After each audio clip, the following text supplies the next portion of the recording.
اشترك في القناة وفعل زر الإشعارات، وأيضا لا تنسى دعمنا بلايك. السلام عليكم.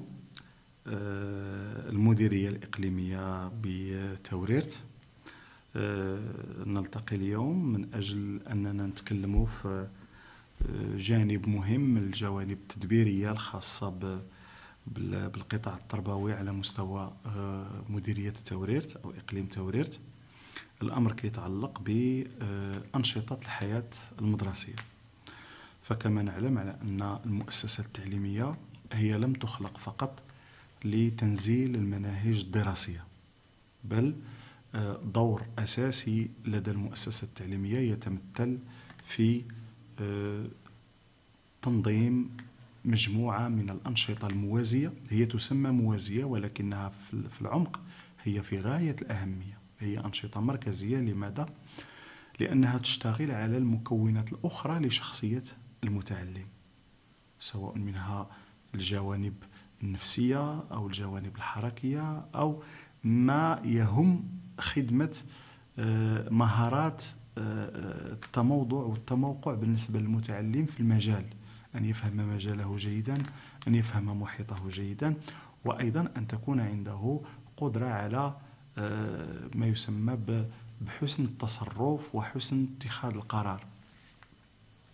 في هذا الإطار وانطلاقا من هذه المكونات كيبقى الأنشطة الحياة المدرسية واحد الدور، كما قلنا دور أساسي.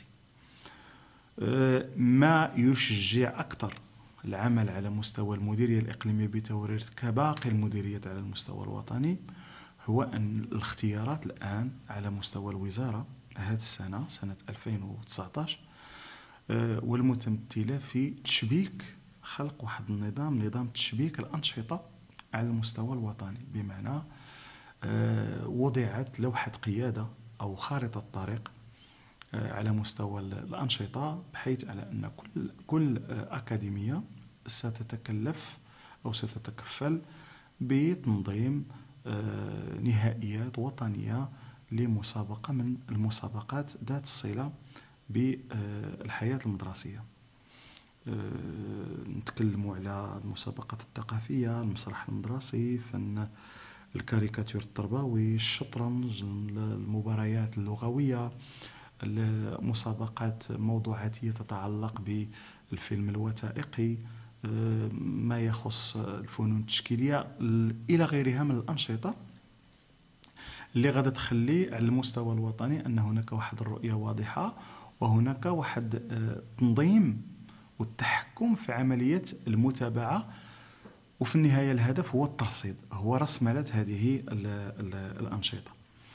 لهذا فمن بين أهم مرتكزات برنامج العمل السنوي للأكاديمية الجهوية لجهة الشرق والمديريات التابعة له، من بينها المديرية الإقليمية بتوريرت، هو وضع أو تنزيل برنامج عمل دقيق ومضبوط ووفق مقاربة تشاركية لتنظيم عدد من الأنشطة المتكاملة مع بعضها.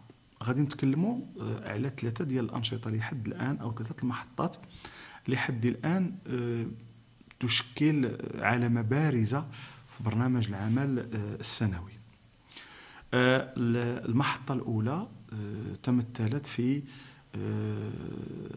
ما يخص الأنشطة البيئية، الأنشطة الإيكولوجية. برنامج طموح هذه سنوات وهو ينزل على المستوى الوطني وعبر مختلف الأقاليم المملكة، ويتمثل في مشروع المدارس الإيكولوجية. الحمد لله المديرية الإقليمية بتوريرت يعني هاد السنة فازت جوج المؤسسات فازوا باللواء الأخضر، وهذا كيتعتبر تتويج لمجهود ديال 3 سنوات على مستوى كل مؤسسة، علما بأن هناك مؤسسات خلال السنتين الماضيتين فازت باللواء الأخضر. شنو هي الفوائد نتاع الأنشطة وديال التحفيز وديال المواكبة فيما يتعلق بالأنشطة الإيكولوجية؟ هو أن بالفعل هذا المسار اللي غدا فيه المؤسسات التعليمية نتاعنا ياخذ هذا البعد الذي يهم تحسين شروط التعلم، الاهتمام بالفضاءات المدرسية، تحسين الفضاءات المدرسية عبر الاهتمام بالمجالات الخضراء. فلهذا تحسين شروط يعني العمل داخل المؤسسات التعليمية من خلال الاهتمام بالفضاءات. وفي هذا الإطار فتخلق واحد الجو ديال التنافس الإيجابي ما بين المؤسسات التعليمية، لا في المجال الحضري ولا في المجال القروي. والآن يمكن لنا نمشيو لواحد العدد المؤسسات غادي نلقاو على أنها كتمتع ولله الحمد بفضاءات جذابة. ما غاديش نقولوا بأنه كاين هناك كمال أو أن كل شيء أنجز، باقي كينتظرنا عمل وعمل كبير على مستوى المؤسسات، ولكن النتائج المحققة لحد الآن هي نتائج مشجعة. وكم كانت فرحتنا وسعادتنا من رفعنا اللواء الأخضر في مدرسة التقدم هذه تقريبا أسبوعين، وقريبا سنحتفل أيضا مع مدرسة النخيل بمدينة العيون سيدي ملوك برفع اللواء الأخضر. كما أن عدد مهم من المؤسسات هذه السنة، سنة 2019، غادي ينخرط في هذا البرنامج، برنامج المدارس الإيكولوجية. إذا يمكننا نقولوا أن مشروع المدارس الإيكولوجية يأخذ طريق مستقيم، طريق صحيح، بفضل انخراط الأطر التربوية والإدارية بمختلف المؤسسات التعليمية. والمديرية الإقليمية دورها هو في المواكبة، في المصاحبة، في القرب من المؤسسات. النشاط أو المحطة الثانية واللي كان عندها واحد الامتداد جيد جدا على مستوى المؤسسات بكل أنحاء الإقليم يتمثل في الأسبوع التحسيسي للسلامة الطرقية، بحيث أننا فوجئنا الحمد لله، هي مفاجأة سارة وإيجابية بالطاقات اللي كتزخر بها مؤسساتنا، لا من المتعلمين ولا من الأساتذة ولا من الأطر الإدارية، ولا أيضا من قدرة المؤسسات في الانفتاح على المحيط وتعبئة الجمعيات الفاعلة، تعبئة القطاعات ذات الاهتمام وذات الاختصاص في مجال السلامة الطرقية، الإخوان في الأمن الوطني، في الدرك الملكي، في الوقاية المدنية، في الجمعيات أيضا الهلال الأحمر، والجمعيات أيضا الفاعلة في المجال ديال التحسيس والتوعية والتربية بالسلامة الطرقية. فنقدروا نجزموا على أن أغلب المؤسسات، إلا ما قلناش كلها، نظمت أنشطة على حسب الإمكانات نتاع كل مؤسسة فيما يتعلق بالتوعية بقواعد المرور وقوانين السلامة وقوانين الطريق. وكانت هناك تغطية ومتابعة من طرف المديرية، ومتابعة أيضا إعلامية، بالشكل اللي خلق واحد المناخ خاص في الأسبوع اللي كان من 18 إلى غاية 23 أو 24 فبراير الماضي. والمهم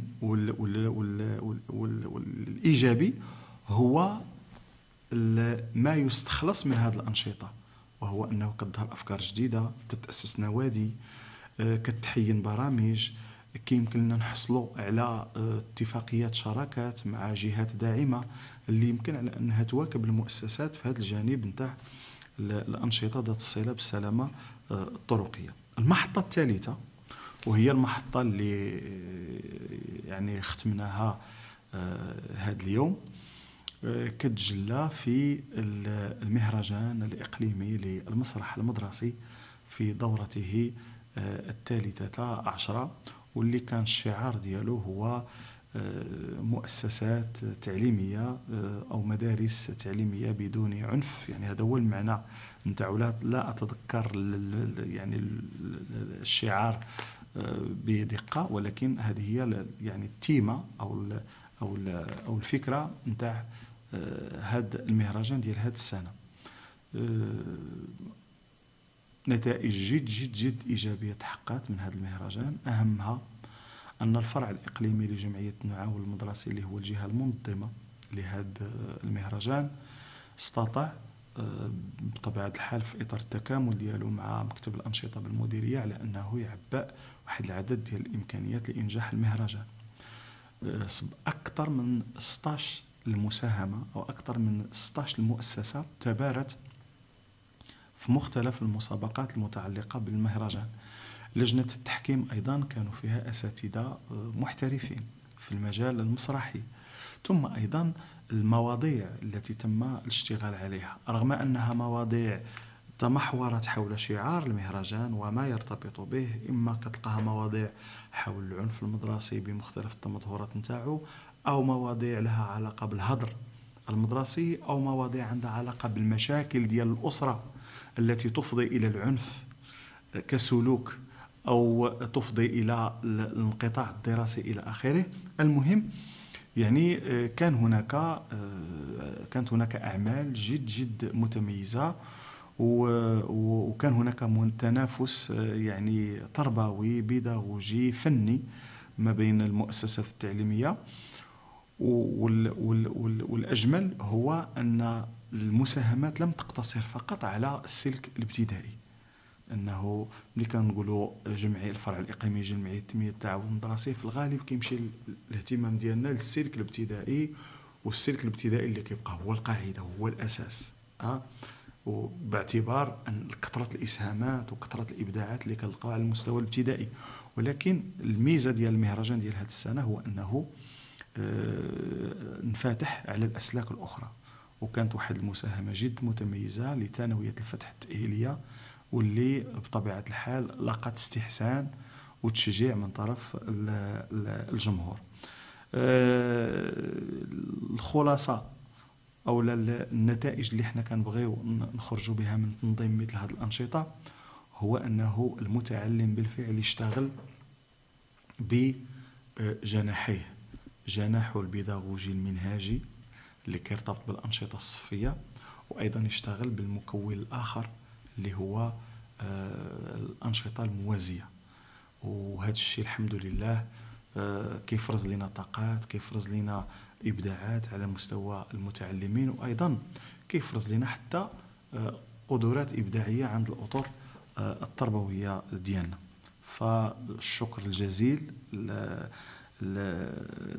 لكل مكونات الفعل التربوي على المستوى الإقليمي. شكر للأساتذة، شكر السيدات والسادة المديرين، لأن راه هاد الناس، هاد الرجال ديال التربية راه عندهم واحد التضحيات جسام من أجل أبنائنا ومن أجل أطفالنا. أيضا كان هناك، وهذا عطات بحال كنقولوا هذيك الفاكهة اللي كتزين الكعكة نتاع النشاط، اللي هي مساهمة جمعية فاعلة في إطار برامج تربية غير نظامية، بحيث أنه فريق من اليافعين اللي هما تيستافدوا من برامج التربية غير نظامية على مستوى المديرية الإقليمية قدموا عرض مسرحي، واللي من خلاله تأهلوا المرحلة الموالية على المستوى الجهوي. ما نتمناه هو أننا نفلحوا في أننا نرسخوا هذه الثنائية البيداغوجية داخل المؤسسات ما بين ما بين المنهاج الدراسي والأنشطة الموازية، نرسخوا هذه الثنائية أكثر في المؤسسات، نوفروا شروط العمل للمؤسسات أكثر، نقويوا الأداء المؤسسات والأطر داخل المؤسسات بالتكوين المستمر. والحمد لله كاين أفكار في هذا الاتجاه، وفي هذا الإطار هذا كاين هناك دعم، كاين هناك تكامل مع الأكاديمية الجهوية للتربية والتكوين، بحيث أنها كاين تتبع بشكل مستمر الأنشطة ديال المديريات، ومن بينها المديرية الإقليمية بتوريرت. وفي الأيام القليلة المقبلة إن شاء الله، يعني خلال شهر مارس، ستتشرف مديرية توريرت باحتضان المسابقة الجهوية أو يعني النهائيات الجهوية في يعني مجالين من مجالات الأنشطة اللي تكلمنا عليها قبل قليل، في مجال التشبيك الموضوعاتي للأنشطة التربوية على المستوى الوطني. فغادة تحتضن مسابقة الفنون التشكيلية، بحيث أن المديرية الثمانية تابعة الجهة إن شاء الله غادة تساهم، وحنا غنسعاو بدعم من الأكاديمية الجهوية وأيضا بعض الداعمين والفاعلين المحليين أنه ننجحوا هاد المسابقة هذه، ورحنا كنستعدوا باش نوفروا لها كل الظروف. ثم أيضا المسابقة الثانية، واللي هي أكيد غادي تكون عندها نتائج جد جد وأثر جد إيجابي، واللي هي مسابقة الفيلم الوثائقي. وهي مسابقة اللي غادي تخرج لنا الإبداعات نتاع الأندية اللي عندنا في المؤسسات، الأندية الصحفية، الأندية البيئية، الأندية اللي كتشتغل في المجال نتاع يعني مواضيع اجتماعية مختلفة، مواضيع تربوية مختلفة، بحوث مهمة اللي كتقوم بها اللجان الوظيفية داخل المؤسسات. فكنظن على أن هذا الفيلم أو هذا المهرجان ديال الفيلم الوثائقي غادي يخرج لنا هذه الإبداعات، وغادي تكون أيضا، وهذا هو المهم من هذه المسابقات الجهوية، هو الاحتكاك ما بين التلاميذ من مختلف الأقاليم نتاع الجهة، وكيكون تعارف وكيكون تبادل ديال التجارب والتبادل ديال الخبرات. وهذا ما يمكن إلا يخدم الفكرة اللي احنا كنتميزوا بها، أو الميزة اللي احنا كنتميزوا بها، اللي هي أننا الحمد لله أسرة بما تحمله الكلمة من معنى. وما ننساش هنا باش أننا نضيف الإنجازات المهمة اللي حققتها مديرية التوريرت خلال هذا الأسبوع الأخير، واللي باقي مستمر إليه، يوم غد إن شاء الله يعني 1 مارس، اللي هي الإنجازات على مستوى المسابقات الجهوية الرياضية في إطار الألعاب الجماعية. فمجموعة من الفرق في رياضات جماعية مختلفة فازوا على المستوى الجهوي وبمختلف الفئات العمرية. إذن إقليم توريرت ولله الحمد بأطره بطاقاته الداخلية، وأيضا بالدعم نتاع الأكاديمية، اللي أنا بهذه المناسبة كنبغي نشكر السيد مدير الأكاديمية على الحرص ديالو وعلى الدعم ديالو اللي كيعطيه لهاد المجالات ولهاد الجوانب هذه. أن الحمد لله المديرية ديال توريرت كتعرف واحد الحركية لحد الآن كتلقى استحسان الأسر، وحنا إلا كان رضا الأسر ورضا ديال التلاميذ فرحنا كنحسوا بأننا غادين في الطريق الصحيح. لكن دائما ننصت للتوجيهات، ننصت للنصائح، ننصت للانتقادات، لأن بالانتقادات كنتقدموا. كنسأل الله إن شاء الله التوفيق والسداد، ونتمنى على أن القطاع التربوي لا في إقليم توريرت ولا في جهة الشرق ولا في كل جهات المملكة يتقدم، لأن دائما كتبقى ثقتنا الكبرى في المدرسة العمومية باش تكون دائما وكيف ما كانت دائما رافعة من رافعات التنمية الاقتصادية والاجتماعية ببلادنا تحت الرعاية السامية لصاحب الجلالة الملك محمد السادس نصره الله. شكرا. شي كلمة أخيرة للمشاهدين الكرام على جريدة صوت فاس البديل. بطبيعة الحال لابد أنني نتوجه بالشكر الجزيل لصوت فاس البديل، هذا الموقع وهذه الجريدة اللي هي دائما يعني الحمد لله كتواكبنا، والزيارات ديالها المتكررة. فلكم ألف شكر السي عادل على الحضور ديالي. فكنقولها دائما بدون إعلام حي وصادق ومواطن فما يمكنش العمل على أنه يأخذ ديك الفعالية ديالو الكاملة. فألف تحية لكل صحافة مسؤولة تنخرط بعمق في القضايا التنموية لبلادنا. شكرا.